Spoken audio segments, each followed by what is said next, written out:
Hi, Adam. Just speaking to Mike just now, he said that the first team defense had a really good outing.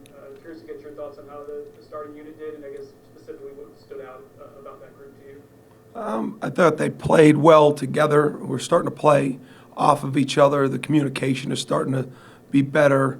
I think they're playing more as a defense and not as individual good players. I don't think we had a problem in that, but we've seen growth from that. And so, it was a good, solid day. Listen, the quarterback's in a green jersey, so there's a lot of whistles saying we got them. Nobody really knows, but I think our execution's pretty good. We had a couple times where we weren't totally on the same page, but people were able to play off of each other and make it right. So, overall, I think they're doing what we want them to do, and they're doing it with a lot of energy. So that's important to me. Next will be Ira Schofel from Warchant. I was actually going to ask you about the communication because I've noticed, like last week, Tatum, sometimes is very demonstrative. It seems like when he's communicating, does that kind of encourage other guys to do that as well? Well, it gives That kind of rubs off. Ira, it gives guys confidence. So that's when I knew at one point last year that Kalen DeLoach was going to be one of our leaders. When he's very, as you put it, demonstrative in his communication. Urgency. You got to be, to communicate. You need to have a speaker that's clear and concise, has urgency to him, but you need listeners too. That's a two-way street. So I do think Kalen brings that. I think Tatum brings that. Jamie Robinson has brought that. That's where Pack brought us some of that last year. Akeem's getting better with it. Shaheem, Sidney. I think guys in the middle of the defense, linebackers and safeties, it's a pretty critical thing that they're able to get the external guys lined up and get them the right information. So in the spring, we don't like making a lot of checks and doing those things, but we do install things just to force those things to happen. It may not put us in the best situation schematically all the time, but it emphasizes the ability to communicate so that you can give the guys the best tools to succeed for the fall. Next will be Aslan Hajabandi from Warchant. Coach, I know you're like 5 months away from playing a football game, and you're not anywhere near game planning anything, but you guys seem to be mixing and matching so much on the defensive side of things. Like, where do you want to be in that sort of journey, I guess, to finding your best 11? Is right now all this mixing and matching just, is it trying to figure that out, or is it just giving guys opportunities in case, certain situations arise during the season? Well, I think there's competitive opportunities, and that's the word I use for our defensive staff, that we've got to create competitive opportunities. If players have a chance to help us, they got to make sure they understand there's going to be an opportunity there. Because of our depth right now in the spring, just because of so many mid-year signees that we have here, listen, Fabian, Robert Cooper, they need work. But they've put in a lot of work. So it's time for Jarrett Jackson and Josh Farmer and Daniel Lyons and Bishop Thomas. And, it's time for those guys and Malcolm to get those snaps. Same thing in the back end. I mean, Jamie was a little bit hobbled. He's 100% now, but we've got to get Shaheem his reps. We got to get him playing with Akeem, because all those things are real. Have Pack playing with Sidney. I think that's all important stuff.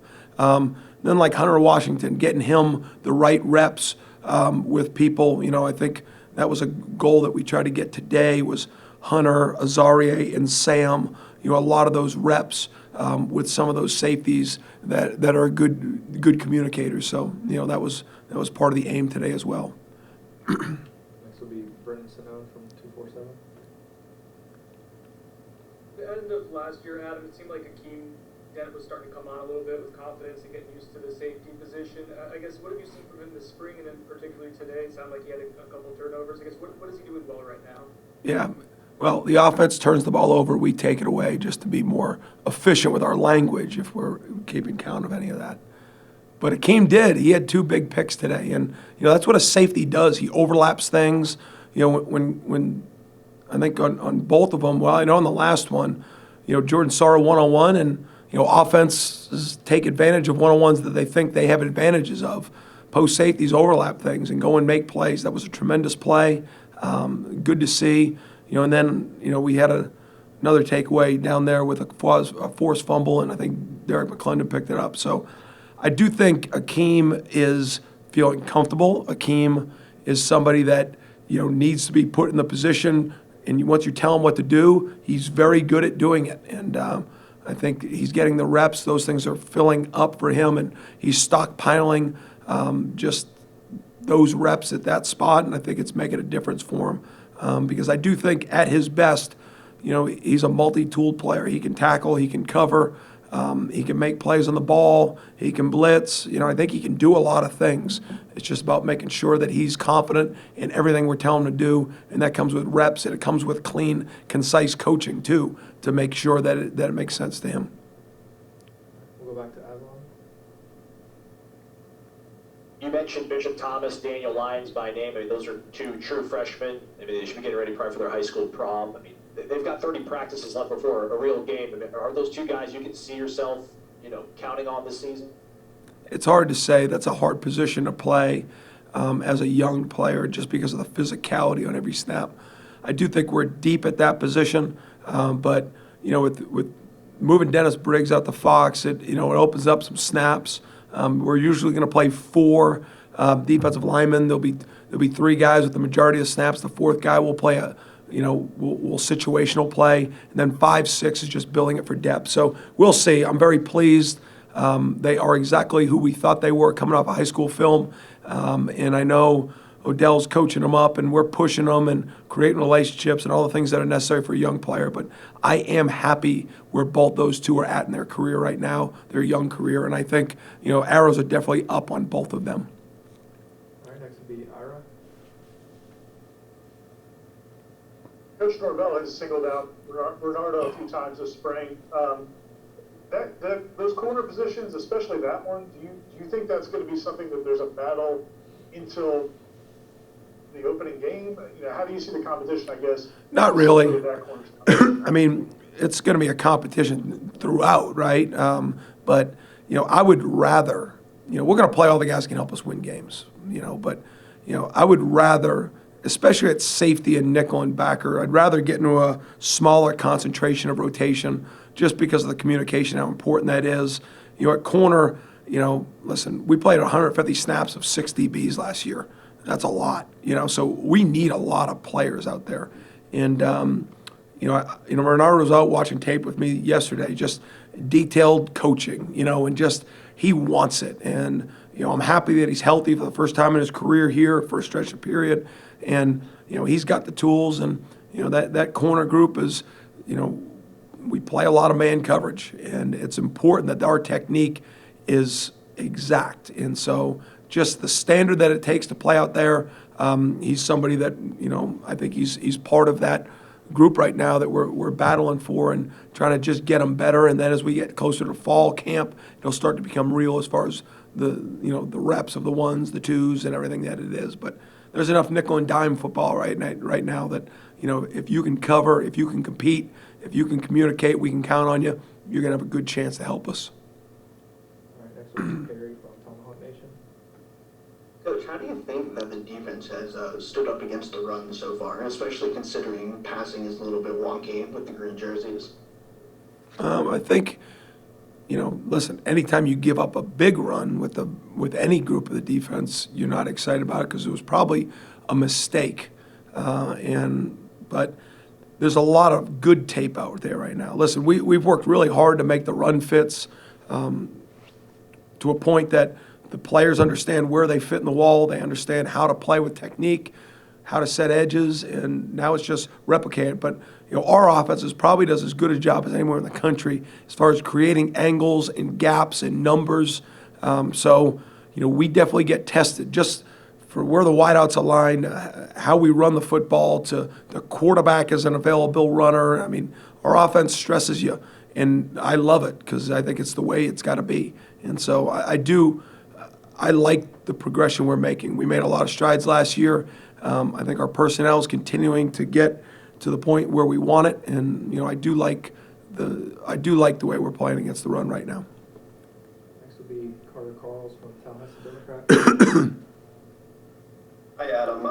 So we talked to Derek McClendon, and he said that he feels like he's the best defensive end coming into this year, and that Jared Verse has really brought a lot of energy and confidence, that the whole defensive line's kind of been reflecting that. What do you think Derek in particular has done to kind of give him so much confidence heading in to this spring? And just what has the defensive line shown you collectively? Well, Derek's put in work, and there's no substitute. You could sit up there and think that you're going to have a great year, but at the end of the day, if you haven't put in the right amount of work and you haven't checked those boxes, you can say it, but you don't really believe it.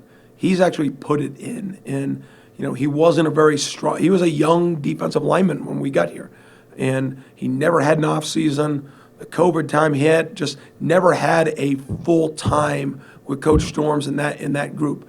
He's always had ability, but he would fall down. He would not finish the move. His mind knew what to do. His heart knew what to do, but physically he just wasn't developed enough yet. And then as technique started to get better with him, he wasn't strong enough to execute the way he needed to. Last year he got to a point where he was being able to defend himself. He was being able to play with strength and leverage. And now he's even bigger and stronger than he was. So, he's always had a knack to make plays because he's played really hard. He's got a natural leverage to him when he rushes the passer. He's got good handwork, and he understands how to rush. And so once he's developed now we got 2 years of off season with him. And so now he's gotten stronger. He's gotten faster. His diet's gotten better. And the body weight is there. And so he's always had the energy, always had the want to, always had the skill. Now he's had to develop. It's hard for young defensive linemen to be good. Usually you don't know until their second, third year. We want to recruit ones that are instant impact players, and that's our aim. But we can't give up on development. He's a pure reason why. He'll be an impactful player for this defense next year. And the defensive line as a whole, again, that's where we start. We'll always put the extra number scholarship-wise. It's where we'll put. We got two coaches at that position for a reason, because I think it needs that attention. And I like our attitude. I like our work ethic. I like our confidence. I like our physicality. But you never have enough up there. You never have enough at corner. You never have enough up front. And you got to keep building. When you feel like you're comfortable at that position, you're probably going to go backwards. So, constant strive for better technique and effort and finish and execution. But, as our D-line plays, we'll have it'll be a big indicator on how well we play on defense this year. We'll go back to Aslan. Quayshawn Fuller is a guy that, in limited action, he really did seem to make an impact. I think against Notre Dame, he had back-to-back series with TFLs, and then he goes into Clemson and had a big play for you guys. It's not a name that we maybe have heard from you or Coach Norvell so far this spring. Where's Quayshawn at, and maybe what does he need to do to get back in the mix? Quayshawn's got flash plays. He's got the size, the strength, the speed to be able to help us. He's got to be more consistent. He's got to be more consistent every single day in his approach. And if he does that, he'll have an impact for us. And, we want him to. I mean, he's put enough time into this football program, and he's got the skill. We've just got to keep hammering away at getting the football that isn't good enough out of his game. And because if he's consistent with the execution of the calls, if he's consistent with his technique, if he's consistent with the physicality, then he will have an impact with us. We're going to go 2 more. We'll go back to Carter.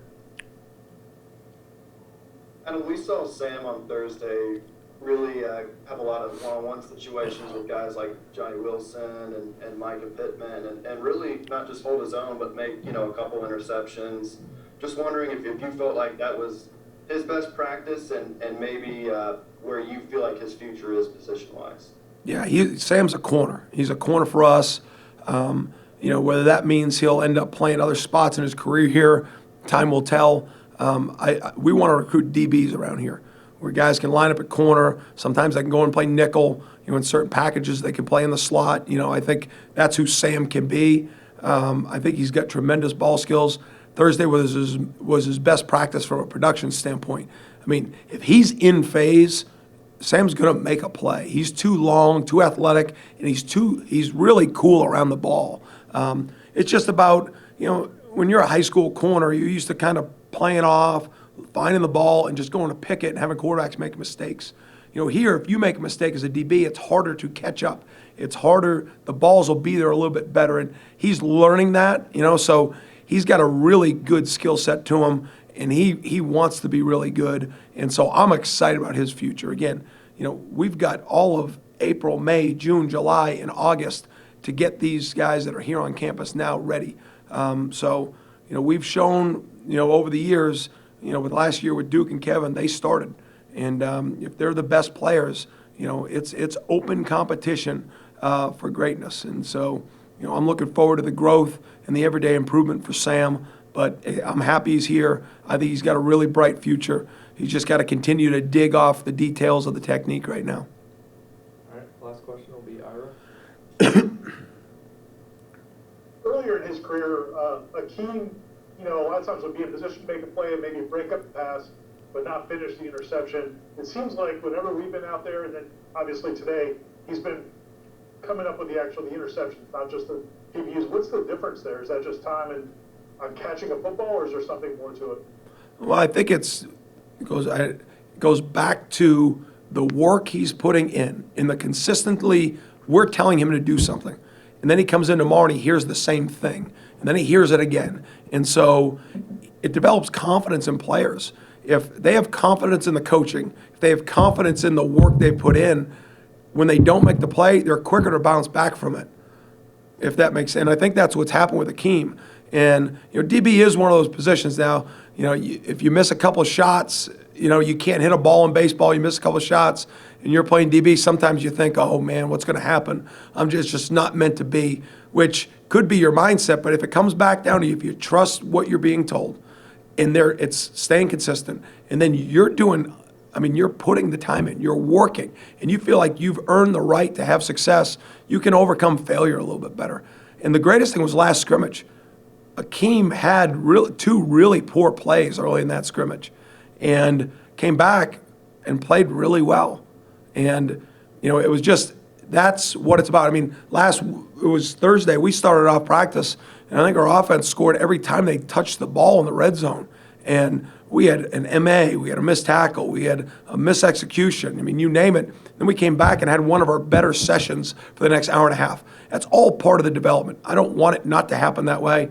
Don't want it to happen that way. But, our guys are listening to the coaching right now, and they love football, and that's a big deal. And so, that's part of where Akeem's at, and, proud of the progress he's making. Really happy for him, and I think he's set to have a great year.